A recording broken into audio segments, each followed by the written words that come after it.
I have to ask because I think, and particularly with your case, and to some extent with Senator Burchett's case as well, conventional wisdom, and that is wisdom expressed by law enforcement, is that you probably increased your chances many-fold over of being shot by pulling that gun.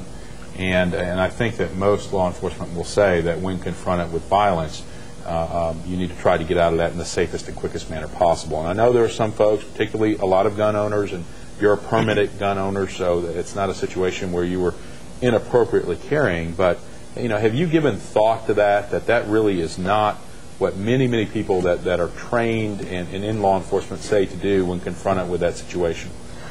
I'm not sure where you're getting your information from, but the information that I have from John Lott's book, More Guns, Less Crime, shows that when there is a pro-gun advocate, when there is a firearm present in the hands of the victim, that most often the firearm will increase the chances of survival. I want to say this: within 24 hours in Knox County, there were 6 incidents involving guns.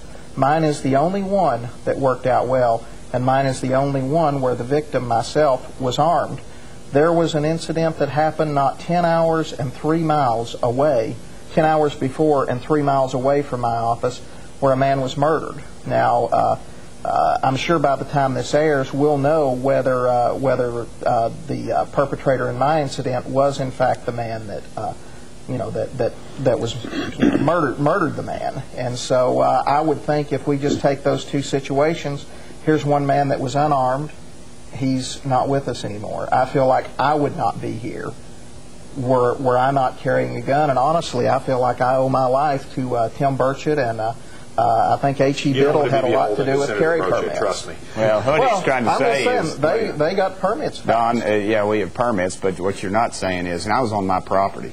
Greg was on his property, and I was, matter of fact, I was talking to Greg Isaac shortly before when I was doing all this, and I said, and he explained to me, he said, yeah, you got a constitutional right to defend yourself. You got a constitutional right to defend your property and your life. It's no question. And for these liberals to come out and start trying to put a guilt trip on us for defending our property and our lives Tim, is that's wrong. Not what's happening here. I'm questioning. You absolutely have that right. The issue is that a wise choice when confronted with that situation? Well, I think that's an argument of debate, and you're entitled to your position. And this is my position. I've been burglarized 5 or 6 times. I've received emails from all over the country from people who have been burglarized. And law enforcement basically has their hands tied because they can't be everywhere at every time, and that's what the Constitution provides for, and the Second Amendment provides that. And Greg and myself used our Second Amendment rights, and we both used our First Amendment rights, obviously. So, looking back, is there anything that you would have done differently in your 2 situations? We'll start with you, Commissioner. Not a thing. Not a thing. I think, like I said, I don't think I would be here doing this newscast. I would either be in the hospital with injuries, or I would be dead had I not